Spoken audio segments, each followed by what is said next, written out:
guys, we are back with the living legend, one of the best who have ever done it, Coach Ronnie Shields. And boy, we've got a lot to discuss, so let's get right down to it.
Proudly presents living legend and elite level trainer Ronnie Shields. Well, thank you, Morgan Freeman. I appreciate it. Thank you very much. Guys, we've got a lot of catching up to do because we didn't have him on last week because he was in Vegas. But guys, it's my pleasure to introduce one of the best who have ever done it, the living legend from Sugar Land, Texas, the incomparable Coach Ronnie Shields. How you doing? Oh, I tell you what, Coach. Well, look, before we go any further, I would be remiss if I didn't introduce a gentleman that I'm always happy to do the show with, and I couldn't do without it, the incomparable Big J.R. Bell from the Boxing Source.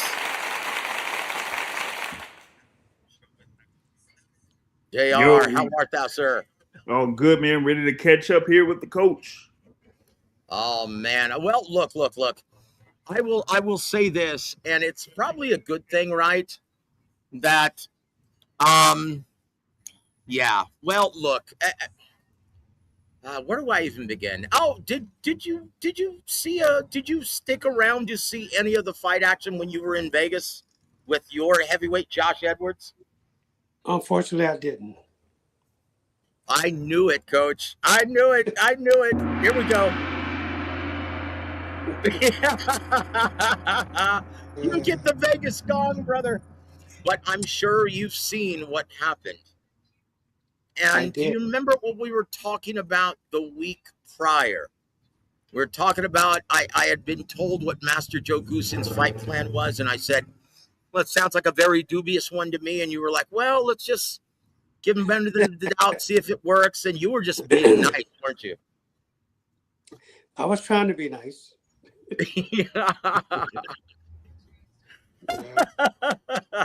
But look, you saw how it played out, Coach. Like, what should have Mario and Joe done against a guy that they were at a severe disadvantage because of how athletically gifted Ryan is, the speed, the power, the reflexes? How would you have tackled that if you had Mario Barrios? You know, I've never worked with Mario before, but, I mean, I don't know, to tell you the truth, because, I would have to be in the gym with him, at least have seen something that would make me think that, he had to willpower to just go in and just put pressure on Ryan and, try to bang him to the body a little bit. But, obviously, I mean, I don't know what the game plan was, but it wasn't a good one for sure. Oh my goodness. Well, look, it took Canelo Alvarez several years to add that new wrinkle or skill set to his arsenal in cutting off the ring and closing the distance effectively. Yeah. And apparently Joe and Mario tried to do it in one camp. That's not going to work, is it, Coach? No, it's not. It's not. But here's the thing, right? Mario's was a world champion. You should know this already. Come on, man. This is not something you learn overnight. This is something you should have learned at the beginning stages of your pro career. This is this is not this is X's and O's. He go this way, you go that way. He go that way, you go this way. Yeah. I mean, it's simple math, is what it is. But some fighters just aren't as all-round talented as Sweet Pea Whitaker. but it don't take a genius to understand this. What you have to do.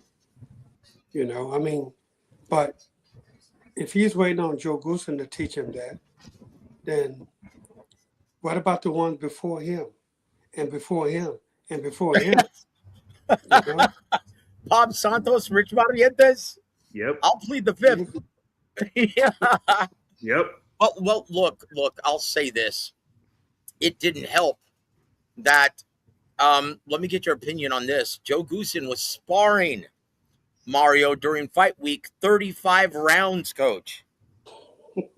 Was that a good idea or no? Obviously it wasn't.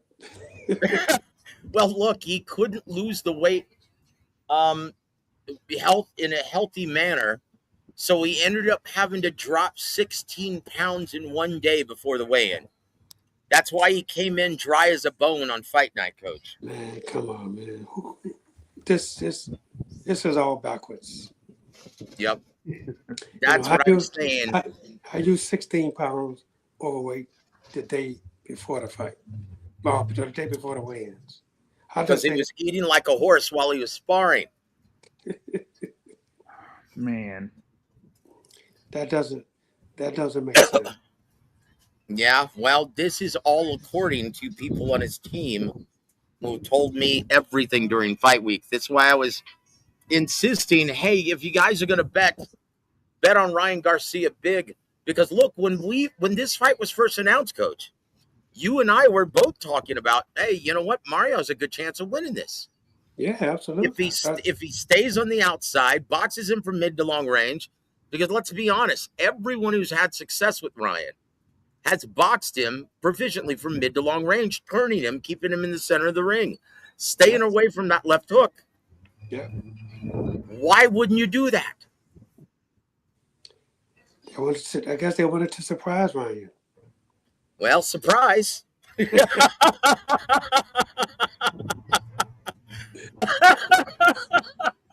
But Ryan wasn't that surprised. It looked like.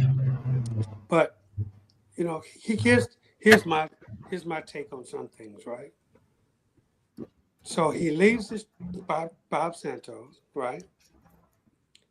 And he goes to Joe Goosen because Goosen trained Ryan, and he thought that would some way help him.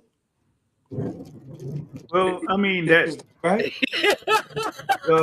I mean that was part of it. The other thing was that Coach Santos was saying the past couple of fights what he was doing with them wasn't quite working. You had the two draw results against Manny Pacquiao and against Abel Ramos, so he just felt like a change of scenery for Mario Barrios would kind of like be the thing. But I guess the training regimen of Joe Goosen just wasn't it for Mario Barrios.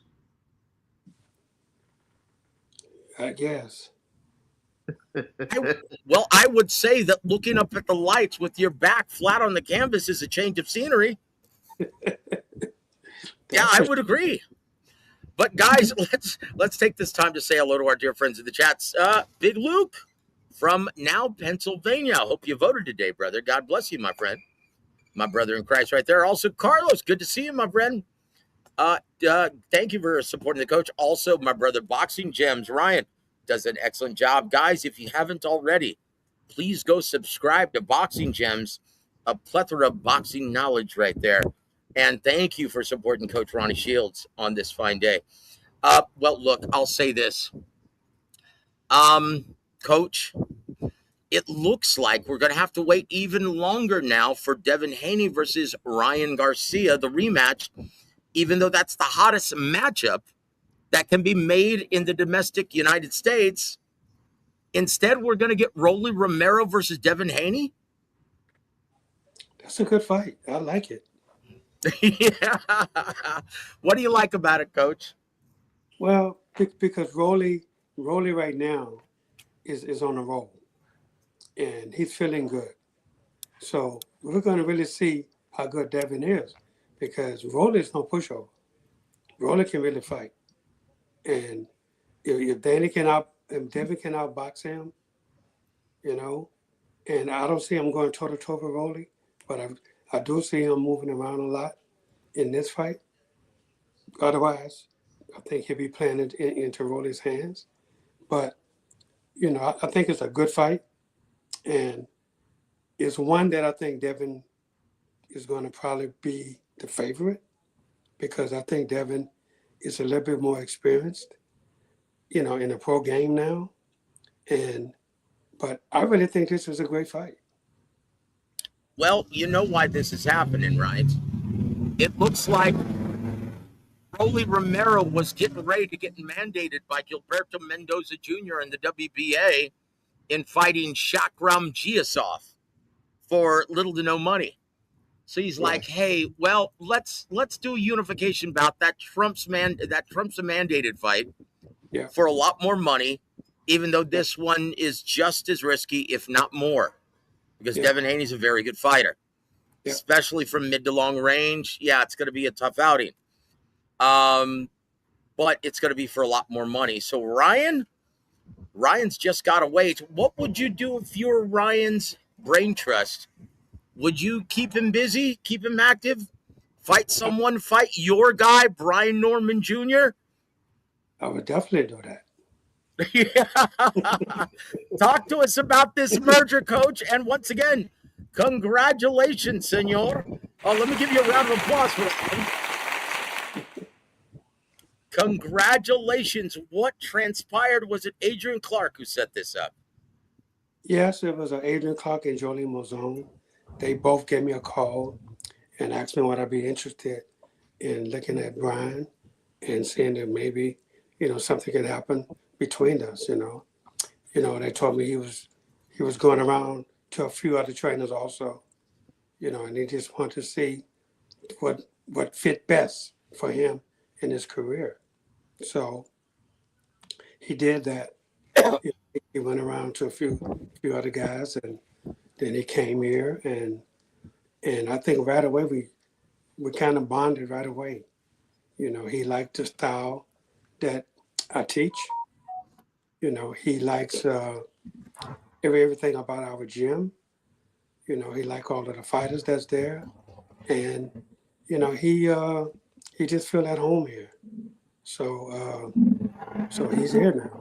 And he's about to look for a house in the next few weeks. I really think that we're going to mesh really good. And so far, things are going great. He likes the way I train. And, we spend a lot of time together. And, I really think that, this is going to be a great union between us. And do they have anything planned just yet for Brian Norman Jr.? Do you guys want to get him off the snide and in the win column in the interim, and then look for another title fight? Actually, he's going to promote himself now. So wow.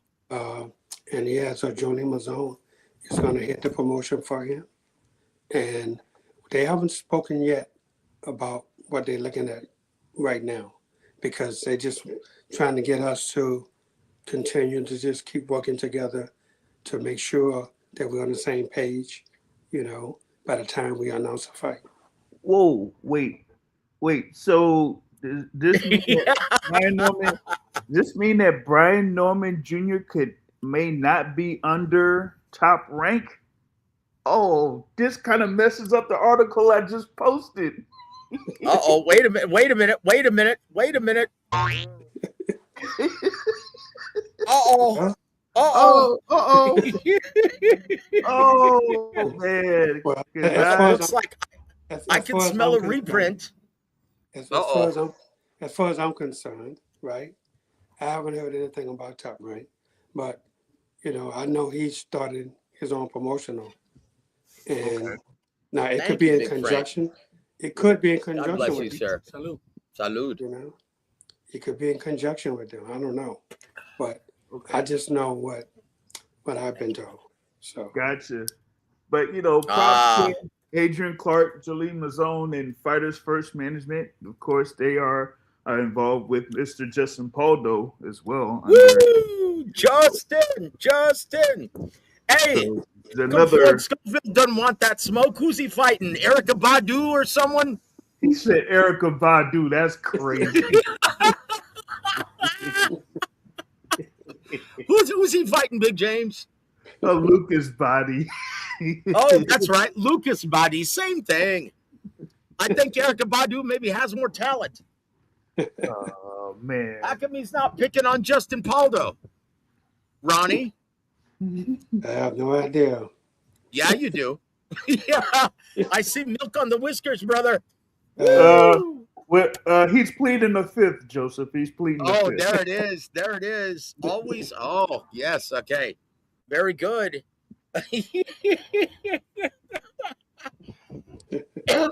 Oh, something tells me Floyd Jr. and Sr., they don't want none of that smoke. Speaking of Floyd, Coach, if I'm Canelo Alvarez, I'm a little pissed off right now. It looks like they're going to take his date and fight on Netflix, Floyd Mayweather Jr. and Manny Pacquiao, Part 2 on Netflix. Coach, your thoughts? Well, I mean, I really don't have any thoughts. Here's the thing, man. Floyd is making another comeback. Well, I can't say another comeback because he did an exhibition years ago. Well, it looks like he's doing an exhibition in the interim to get ready for this one as well. Yeah. That's what it seemed like. Retreads. Does boxing need any more retreads, Coach? Not at all. We don't need it. No, we've got enough hungry young talent worthy of these TV dates. That's exactly right. Man, we have some really, really good fighters that's coming out, that's out right now, that really needs to, be seen. I don't understand it. These guys, they wait until they go broke, most of them, and try to use their name to come back to take away from the guys that's really deserve, this time that people need to see them, but, it's always happened, and I guess it's just never going to stop. Oh, boy. James, you have any thoughts or questions about this as well? Well, I mean, the thing is, you would have thought that we would have seen Canelo in the ring there in some capacity in September. Now, it may still happen, but given the potential opponents for him in September, I don't know if there would be that much interest behind it. So, having this Mayweather-Pacquiao thing come up is like a very interesting, thing. I mean, the talk had been there from the previous year. It was like amplified when Manny Pacquiao had his performance against Mario Barrios in July of last year. So is it something that I'm surprised about? Not that much.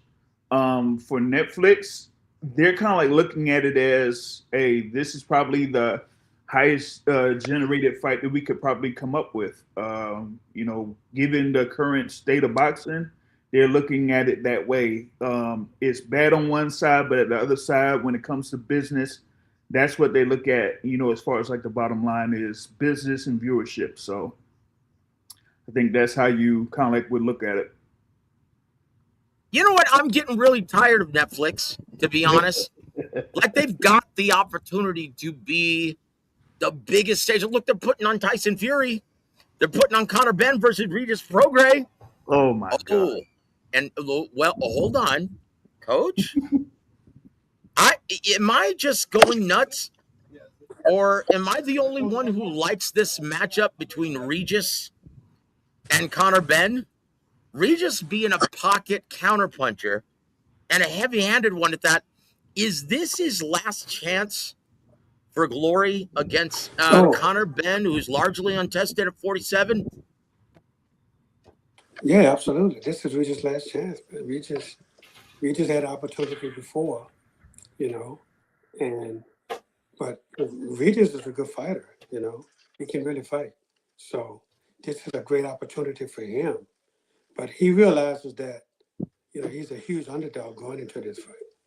And why such a huge underdog, I don't know. But they have him as a huge underdog. But if anybody can pull it off, it could be Regis Prograis. I think this is going to be this has a chance of blowing up in Conor Benn's face right there in his hometown fans in Tottenham Hotspur Stadium, where he pulled off he beat Chris Eubank Jr. just a couple of months ago. He's the effective aggressor, but Regis Prograis is a guy that loves aggressive-minded fighters who come right at him. And he's been in some wars. I think if Regis has anything left, I think this is really going to shock people. Well, and wouldn't that be something? And that's the key word. If you have anything left. You got to understand, Regis was a 140 pounder. Going up to 147 now. 7 pounds is a lot. That's a lot in the boxing world. So how strong is he going to be at that weight? And Conor Benn, he may weigh in 47, but he's going to be at least 10 to 15 pounds heavier on fight night. So. And wait a minute, James, do you know if there's going to be any Veda testing involved? I don't know about Veda testing, but I would be curious to see if Conor Benn actually makes 47, because the word going around is that this fight would be around 150. So, oh man, there is that. Man, that's not good news for Regis. Yeah, it's not good news. Look. If Regis, put it this way: if Conor Benn isn't on that good, if he's not on that egg salad diet, I think Regis has a chance here. But if not, if there's no testing, yeah, I don't like this for Regis at all. But hey, it's going to be a good payday. And Eric Gomez says, in his best Canelo voice, "No Veda, no life." Yep, there it is. And thank you for supporting Ronnie on this beautiful day. Thank you, brother. Let's go back to Ryan Garcia and Mario Barrios, right? I love Mario. I love his entire team and his family. Good people. But now his brain trust has the idea of sending him up to 154. The land of the badasses, Coach.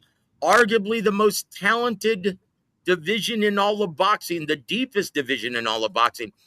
Coach, do you like his chances for success at 154? No, not at all. Not at all. Not with his style. He was really big at 147. But, sometimes, you just have to fight your weight. And his weight is definitely 154. But, there's some badasses up there. Including several of your guys, Coach. Oh, yeah. I got some guys that's really good and would love to fight Mario. Absolutely. I know someone from Greece who would love to fight Mario. Yeah, me too. And I know someone from Jersey who would love to fight Mario. Yeah, absolutely.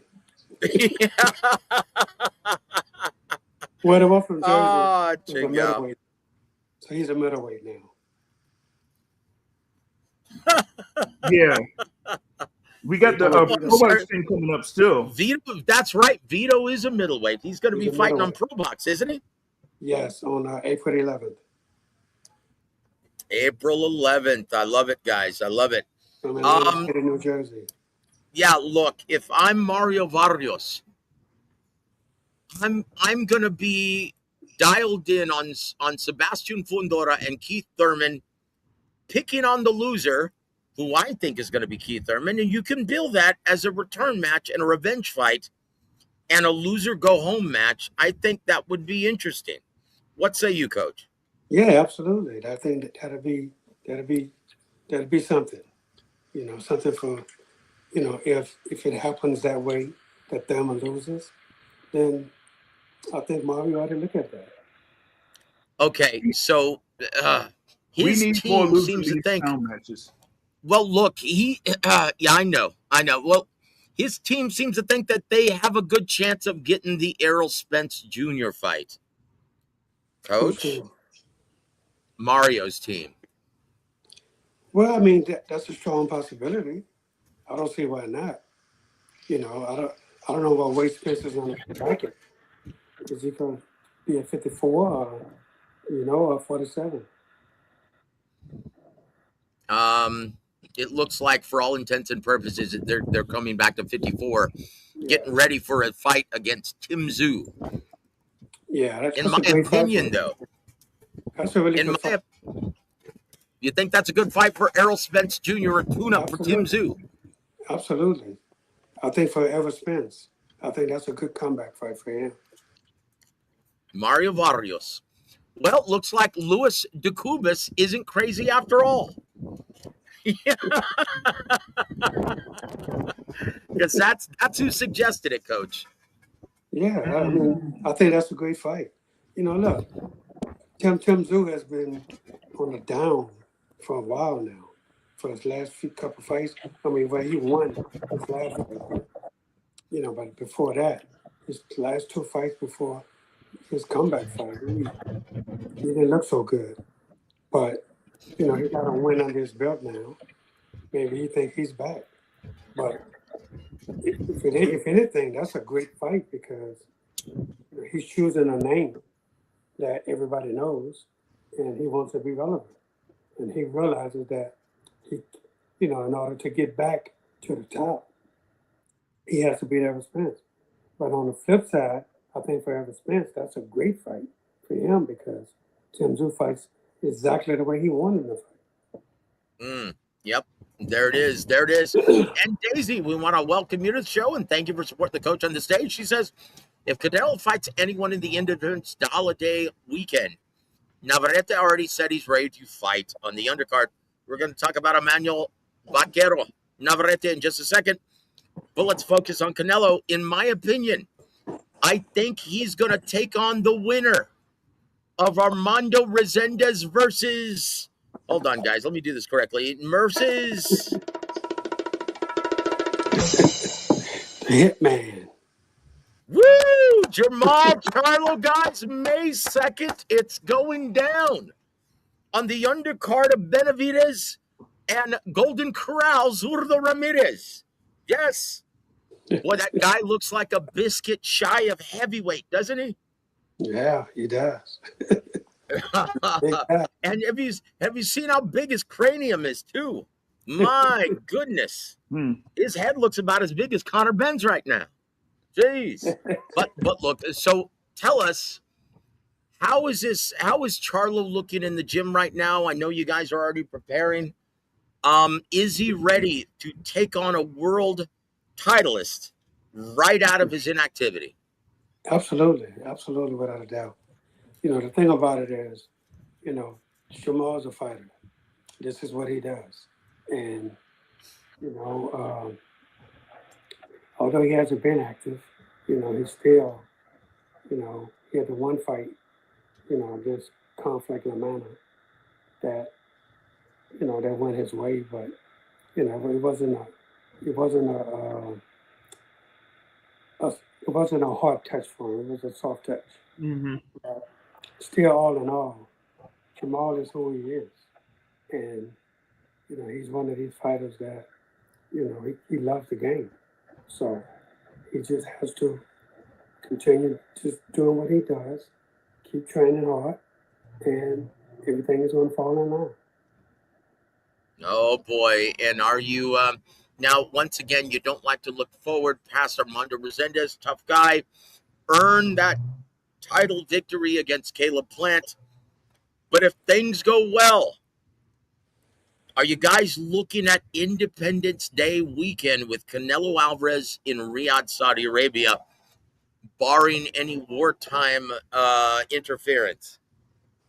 Yeah, I think that'll be a great fight. He can, avenge his brother, number one. And I'm sure he would like to do that. But I think right now, at this moment, his cause has to be to look at Resendez. We can't look past him. This kid he's a really good fighter, and we just can't look past him. We have to be on our A game, and so it takes a lot of work, and that's what we're willing to do. Well, congratulations once again, Coach. Yes. James, you have any follow-up, sir? Yeah, y'all have already, been starting the groundwork for this particular fight. So looking forward to seeing the performance there from Jermall Charlo against Armando Resendiz. And like you said, you can't, look past him here at this point. That I think Caleb Plant, got caught with that, last year. So you got to know what's going on with Armando Resendiz and be prepared for anything that he has. He's a very tough customer, and he was able to walk through a number of the punches that Caleb Plant had in that fight in order to get back into it and win it. So can't cut any corners for this fight. There it is. Coach never does. And I tell you what, we're looking forward to May 2nd, guys. And that's going to be PBC Golden Boy Promotions on Amazon Prime pay-per-view. Guys, it's going to be a terrific card. In your main event, David Benavidez against Zurdo Ramirez. And, I like it. This is a unification bout at cruiserweight. How do you think, because looking at the standoff, right, at the press conference, it was shocking to see David Benavidez, the much smaller man there, wasn't it? Yeah. Yeah. Both of these guys gained a lot of weight, man. This will probably be the only camp Benavidez I have that he really don't have to lose any weight. Yep. I'll tell you what, Zurdo's going to have to lose some weight by the looks of that press conference. Jeez. Man. He's giving Dan Rafael a run for his money. Oh, did I say that out loud? Chingao. Oh, guys, it's good in boxing. Guys, let's take a look back this past Saturday night. Emmanuel Vaquero Navarrete proves his naysayers wrong once again and makes light work of Eduardo Sugar Nunez. Coach, how do you prepare for a guy like Emmanuel Navarrete in the gym? He's so unorthodox and he throws some such strange angles. How do you prepare for that guy in the gym? Well, every night before you go to bed, you get on your knees.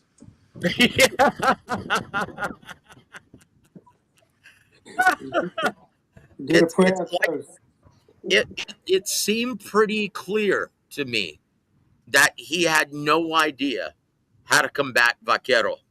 It almost looked like Oscar Valdez all over again. Yeah. A guy who was very confident, was looking to knock him out, but when you're faced with that gangly, awkward style, you're like, wait a minute, what? How do I do this? He's constantly tapping you, constantly pressing the action. Yeah. And he's throwing shots from such odd angles that shouldn't work from way out in mid to long range, and they're landing. And all the while, your face is getting busted up, and he doesn't even have to load up on anything. Yeah. Ronnie, is he the man currently at 130? Oh, he's definitely the man at 130 right now. I don't see anybody else there that can handle that pressure that he has.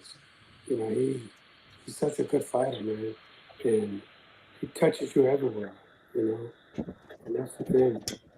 You have to prepare a lot when you fight him. Yep, I tell you what, guys, I want to get Coach Ronnie before we say goodnight, and I'm going to have to make this short because I am Brother Joseph from God's Perfect Love Ministry during the day, but at night, I am DJ Joseph or DJ Jofus at Brandy's Ice House, And yes, I'm getting ready to go live tonight at a little bit past 8 o'clock.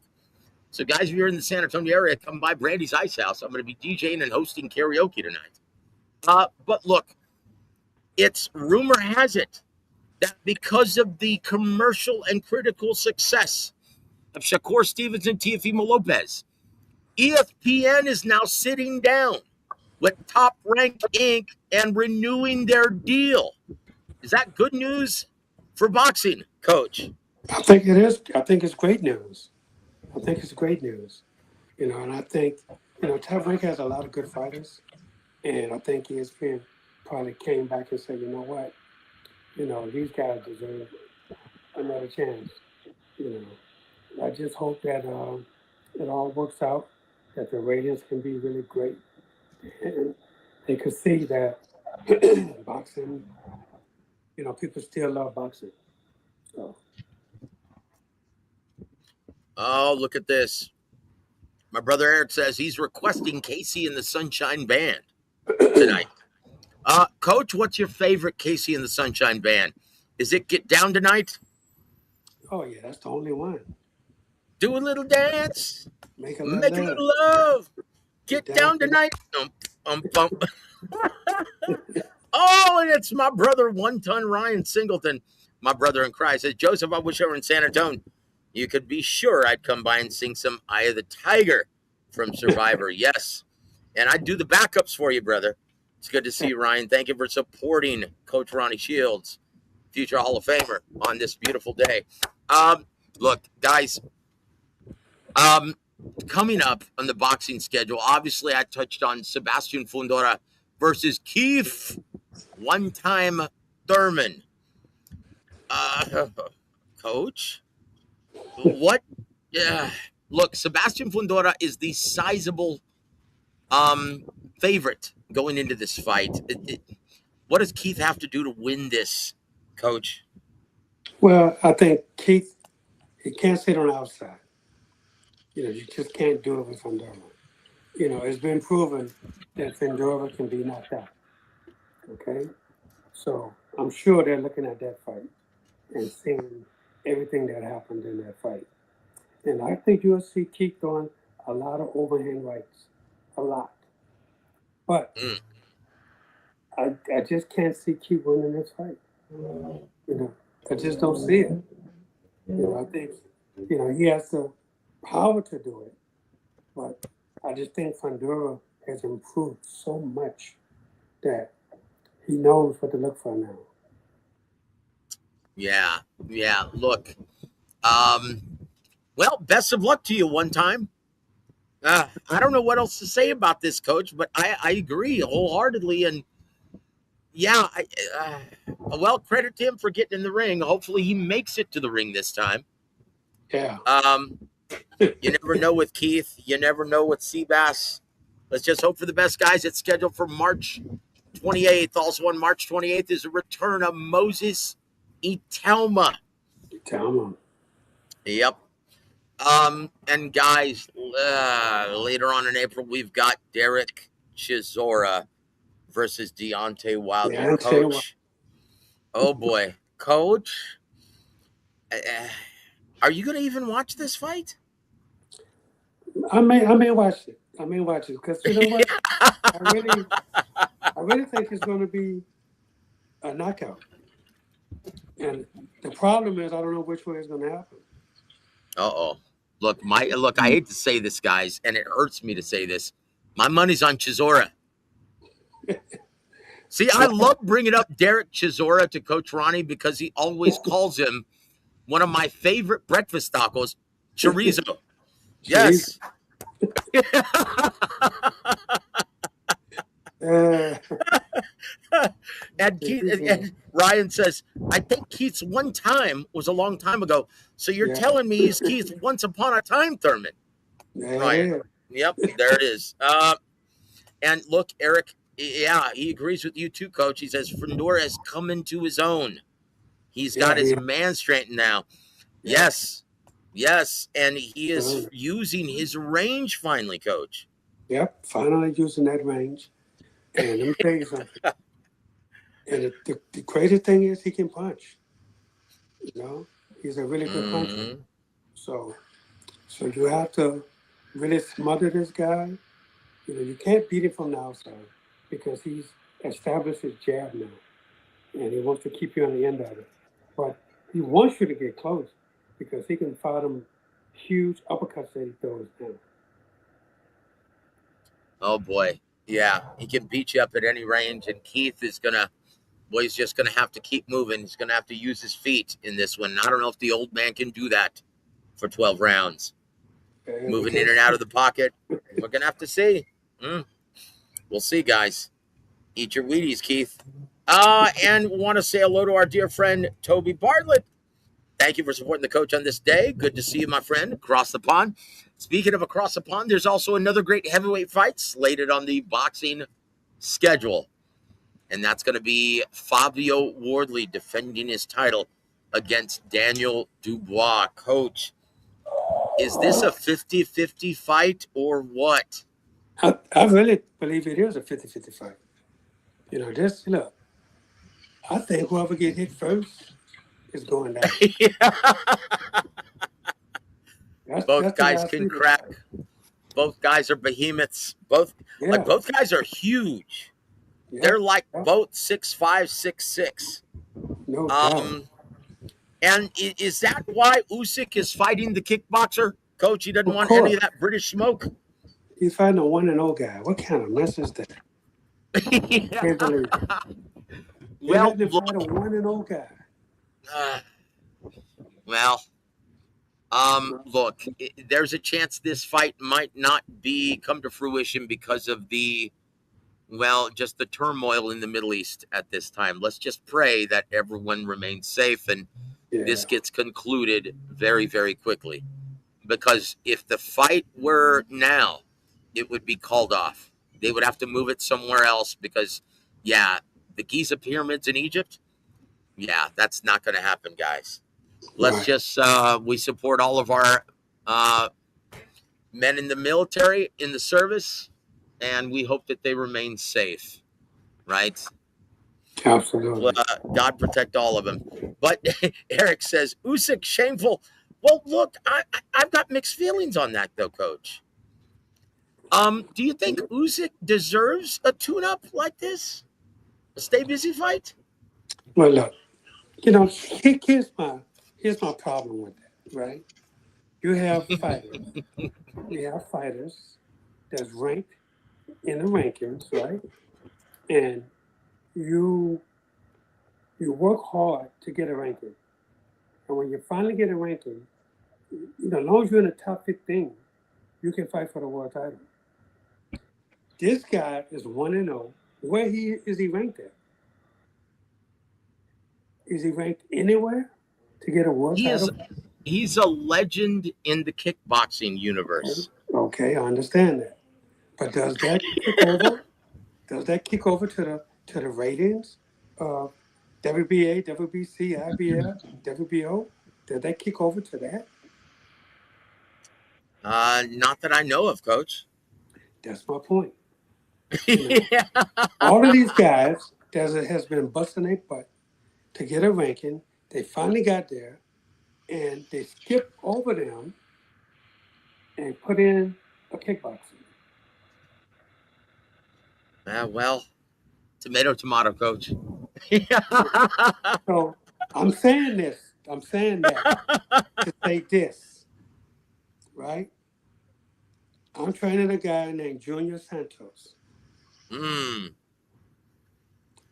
And he was the same way. He was a kickboxer, world champion. And he was a bare knuckle world champion. So when it's time, and he have maybe 2 fights and get ready to fight somebody for the world title, I don't want to hear it. And for that, Coach, you receive the War Week round of applause. Yes. Speaking of heavyweights, Joshua Edwards, where on earth did Golden Boy dig that pizza maker up, a.k.a. Sasquatch, that you guys fought together? He had more hair on his chest than he did on his head. Yeah. This guy Canada, man. Real awkward fighter, you know. But not to make an excuse for Josh, but Josh hurt his back in that fight in like the second round, and he's trying to turn southpaw. It wasn't any better, so he had to. I just told him tough it out. Stand right-handed, and he couldn't sit down on punches.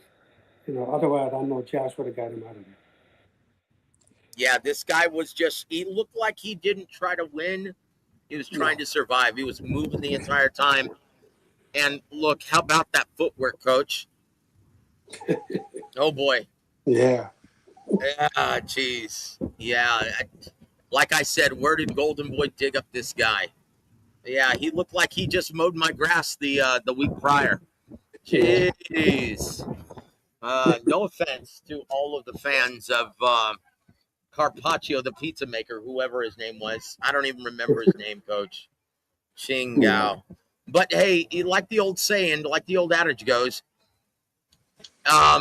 win ugly today, look good tomorrow, right? That's it. I tell you what, though, when should we expect to see Josh Edwards back in the ring, sir? We'll find out. We'll find out tomorrow, actually, because he's going to the doctor tomorrow. He has an appointment tomorrow. What's going on, and I'm sure they're doing X-rays and MRIs or whatever, and we're going to find out tomorrow. So I'll let you know next week. Very good, very good. James, do you have anything else to talk about right now? Because it looks like we're coming to a close. We're having to close up shop early tonight because I've got to spin some hits and sing some songs. Yeah. You talk about the heavyweight division. March 28th, they got the IBF eliminator there with Frank Sanchez versus Richard Torres Jr. I think that's going to be an interesting battle there with the up-and-comer Richard Torres going up against Frank Sanchez. I want to see if Frank Sanchez fully recovered from his knee injury that, caused his loss to Agakabiel, and if he's still a viable contender there in the heavyweight division. So I think that's going to be one fight to look out for. Yeah.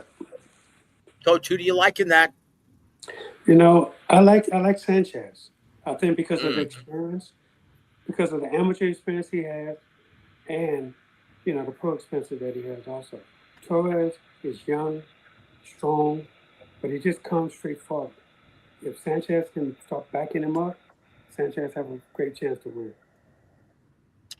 There it is, guys. There it is. I tell you what's going to be a great fight. It's going to be on the undercard of Keith versus Seabass Fundora. And guys, don't steal this. Purchase it March 28th. Yeah, look, we've got Moses Itama, also the return of him versus Jermaine Franklin. I love that one. That same day, earlier that day from England. And it's going to be interesting to see if Moses Itama can finally get some rounds in, or is he going to make light work of Jermaine Franklin? I can't see it. Coach, do you think he's going to finally get some rounds in against the tough man from Grand Rapids? No, I don't think so. Really? Jermaine has a lot of experience, but Itama, young, strong, hungry, he's got to get him out of there. This is his reputation. So he has to stick to his reputation. And I think he's going to do that. He's going to get him out of there. Oh, boy, I tell you what. I love it, guys. I love Moses Itama. I think he's going to be the next big star coming out of the UK. Yeah, I think that's just about it, guys. Do you have any parting shots for us, JR? Nope. Just looking forward to what's coming up here for the month of March in the fight game. There it is, guys. There it is, guys. If you haven't already, please bookmark boxingsource.net. JR Bell. Yes, thank you, brother, for being on the show. And, Coach, do you have any parting shots for our listening audience there? No, as always, you can follow me on Instagram at official Ronnie Shields. Yes, Coach Ronnie, thank you. Guys, if you missed any part of the show, go ahead and rewind it right now, or you can listen to it all week long, guys. But on behalf of J.R. Bell and on behalf of the living legend, Coach Ronnie Shields, I'm Joseph Herron. You've been listening to World Week Boxing. Have a great evening, everybody.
Ventures proudly presents living legend and elite level trainer Ronnie Shields.